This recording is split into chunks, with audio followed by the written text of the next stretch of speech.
மாவட்டம் சிவகங்கை அருகே உள்ள சாமியார்பட்டி கிராமத்தில் அமைந்துள்ள பிரசித்தி பெற்ற அருள்மிகு ஸ்ரீ வராகியம்மன் திருக்கோவிலில் தை மாத தேய்பிறை பஞ்சமி திருநாளை முன்னிட்டு அம்மனுக்கு சிறப்பு அபிஷேக ஆராதனைகள் நடைபெற்றன. இக்கோவிலில் ஸ்ரீ வராகியம்மன் பிரம்மாண்டமான அமர்ந்த நிலையில் அருள் பாலிக்கின்றார்.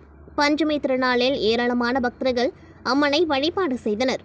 முன்னதாக பிரம்மாண்ட அமர்ந்த நிலையில் அருள் பாலிக்கும் வராகி அம்மனுக்கு முத்து மாலைகள் அணிவித்து சிறப்பு அலங்காரம் நடைபெற்றது.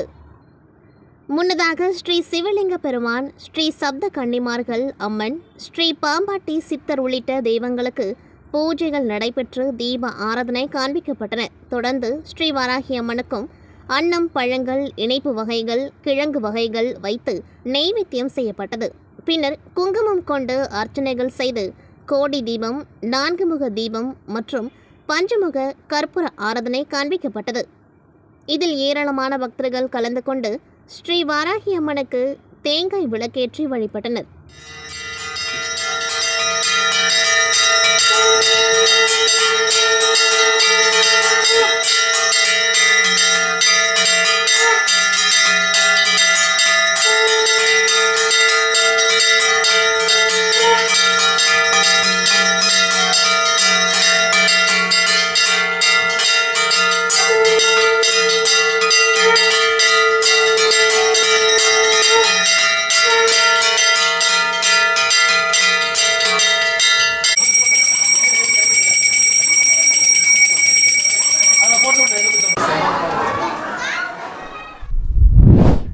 மயிலாடுதுறை மாவட்டம் குத்தாலம் தாலுகா திருவாலங்காட்டில் சந்திரகுளத்தில் உள்ள பழமை வாய்ந்த ஸ்ரீ பஞ்சாட்சர கணபதி ஆலயம் அமைந்துள்ளது. ஆலயத்தின் மகா கும்பாபிஷேகம் இன்று நடைபெற்றது. இதனை முன்னிட்டு கடந்த 17ஆம் தேதி விக்னேஸ்வர பூஜையுடன் யாகசாலை பூஜைகள் துவங்கின. 2 தினங்களாக நவகிரக ஹோமம், கணபதி ஹோமம் உள்ளிட்ட பல்வேறு விசேஷ ஹோமங்கள் நடைபெற்றன. 2 கால யாகசாலையில் வைத்து பூஜிக்கப்பட்ட புனித நீர் அடங்கிய கடங்கள் மகா பூர்ணகதிக்கு பிறகு மங்கள வாத்தியங்கள் முழங்க மேல தாளத்துடன் ஊர்வலமாக எடுத்து வரப்பட்டு கோபுர கலசத்திற்கு புனித நீர் ஊற்றி கும்பாபிஷேகம் நடைபெற்றது.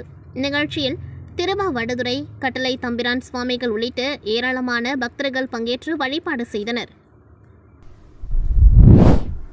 உலக புகழ்பெற்ற திருச்செந்தூர் அருள்மிகு சுப்பிரமணிய சுவாமி திருக்கோவிலில் மூலவர் பிரதிஷ்டை செய்யப்பட்ட தினத்தை முன்னிட்டு வருஷாபிஷேகம் நடைபெற்றது. ஏராளமான பக்தர்கள் கலந்து கொண்டு அரோகரா கோஷம் முழங்க தரிசனம் செய்தனர். முருகப்பெருமானின் 6 படை வீடுகளில் 2ஆம் படை வீடான திருச்செந்தூர் அருள்மிகு சுப்பிரமணிய சுவாமி கோவிலில் மூலவர் பிரதிஷ்டை செய்யப்பட்ட நாளான தை உத்திரத்தன்று வருஷாபிஷேகம் நடைபெறுவது வழக்கம். அந்த வகையில் இன்று மூலவர் பிரதிஷ்டை செய்யப்பட்ட தினமான தை உத்திரத்தை முன்னிட்டு கோவிலில் வருஷாபிஷேகம் நடைபெற்றது. இதனை முன்னிட்டு இன்று அதிகாலை 3 மணிக்கு கோவில் நடை திறக்கப்பட்டு 3:30 மணிக்கு விஸ்வரூப தீப ஆராதனையும் 5 மணிக்கு உதய மார்த்தாண்ட அபிஷேகமும் நடைபெற்றது. அதனைத் தொடர்ந்து காலை 8 மணிக்கு தங்க கொடி மரம் அருகில் வைக்கப்பட்ட கும்ப கலசங்களுக்கு சிறப்பு பூஜைகள் நடைபெற்றது. தொடர்ந்து காலை 8:30 மணிக்கு பூஜை செய்யப்பட்ட கும்ப கலசங்கள் விமான தளத்திற்கு எடுத்து வரப்பட்டது. தொடர்ந்து அங்கு மூலவர், சண்முகர், வள்ளி தெய்வானை, பெருமாள் விமான கலசங்களுக்கு புனித நீரால் அபிஷேகம் செய்யப்பட்டது. தொடர்ந்து விமான கலசங்களுக்கு தீப ஆராதனை நடைபெற்றது. இதில் ஏராளமான பக்தர்கள் கலந்து கொண்டு அரோகரா பக்தி கோஷம் முழங்க சுவாமி தரிசனம் செய்தனர். தை வருஷாபிஷேகம் நடைபெறுவதை ஒட்டி காலை 7 மணி முதல் 9 மணி வரை 2 மணி நேரம் பக்தர்கள் சுவாமி தரிசனம் செய்ய அனுமதிக்கப்படவில்லை. வருஷாபிஷேகம் முடிந்து மூலவருக்கு தீப ஆராதனை நடைபெற்ற பின்னரே பக்தர்கள் சுவாமி தரிசனம் செய்ய அனுமதிக்கப்பட்டனர். தொடர்ந்து ஏராளமான பக்தர்கள் நீண்ட வரிசையில் காத்திருந்து சுவாமி தரிசனம் செய்தனர்.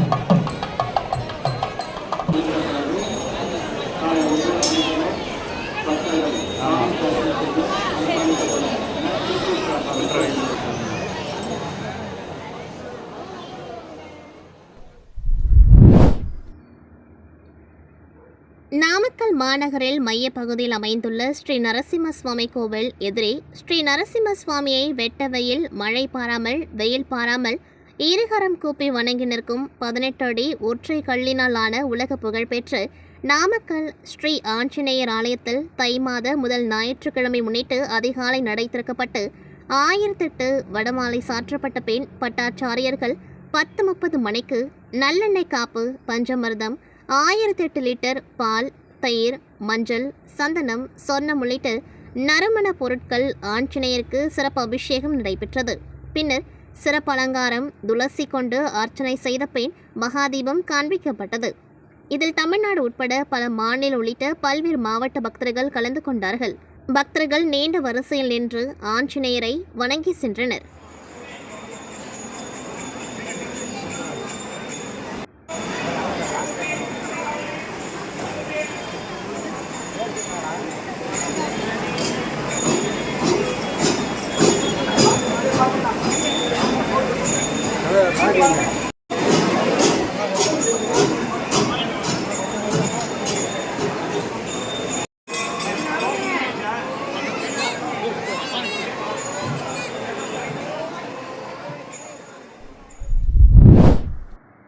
திருநெல்வேலி தாமிரபரணி நதிக்கரையில் வண்ணார்பேட்டை அருள்மிகு அருணாச்சலேஸ்வரர் உண்ணாமுலையம்மன் திருக்கோவில் அமைந்துள்ளது. மார்கழி மாத திருவாதிரை நாளான இன்று திருக்கோவிலில் சிறப்பாக நடைபெற்றது. இன்று மாலையில் முதலில் நடராஜருக்கு மாப்பொடி, மஞ்சள், திரவியம், பால், தயிர், பஞ்சமிர்தம், தேன், இளநீர், விபூதி, பன்னீர், சந்தனம் போன்ற 16 வகையான பொருட்கள் கொண்டு அபிஷேகம் நடைபெற்றது. தொடர்ந்து யாகத்தில் வைக்கப்பட்ட புனித நீரால் மகா அபிஷேகம் செய்யப்பட்டது. பின்னர் சுவாமிக்கு சிறப்பு அலங்காரம் செய்யப்பட்டு நடன தீப ஆராதனை பூஜைகள் நடைபெற்றது. தொடர்ந்து அலங்கரிக்கப்பட்ட சப்பரத்தில் நடராஜர் எழுந்தருளி திருக்கோவில் உள்ளே உலா வந்து பக்தர்களுக்கு காட்சி கொடுத்தார்.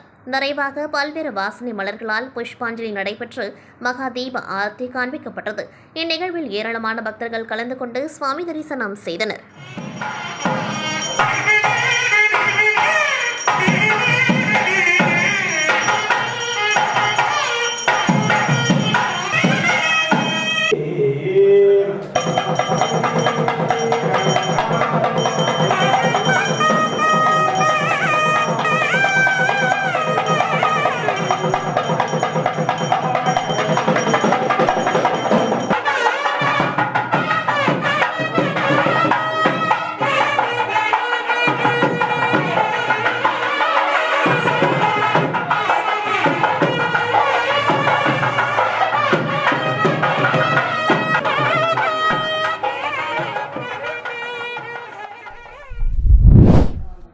பழனி அருள்மிகு தண்டாயுதபாணி சுவாமி கோவிலுக்கு தைப்பூச திருவிழாவுக்கு முன்னதாக பொங்கல் விழாவை முன்னிட்டு பல்லாயிரக்கணக்கான பக்தர்கள் சுவாமி தரிசனம் செய்ய வருகை வந்தனர். இதன்படி பொங்கல் தொடர் விடுமுறை இன்றுடன் நிறைவடையதையொட்டி கோவை, ஈரோடு, திருப்பூர், திண்டுக்கல் என பல்வேறு மாவட்டங்களில் இருந்தும் பல்லாயிரக்கணக்கான பக்தர்கள் பாத யாத்திரையாக பழனி கோவிலுக்கு வந்து சேர்ந்தனர். இதனால் கிரி வீதியில் காணும் இடமெங்கும் பக்தர்கள் கூட்டமே தென்பட்டது. அடிவாரம் பாத விநாயகர் கோவிலில் நேற்றிரவு முதல் மழை பெய்தோர் நிலையில் பக்தர்கள் நனைந்தவாறே பக்தர்கள் சுவாமி தரிசனம் செய்துவிட்டு குடமுழுக்கு வழியாக மலை ஏறினர். மலைக்கோவிலில் அருள்மிகு தண்டாயுதபாணி சுவாமியை தரிசனம் செய்ய நீண்ட வரிசையில் பக்தர்கள் காத்திருந்தனர். கூட்டம் காரணமாக பக்தர்கள் சுவாமி தரிசனம் செய்ய சுமார் 3 மணி நேரமானது.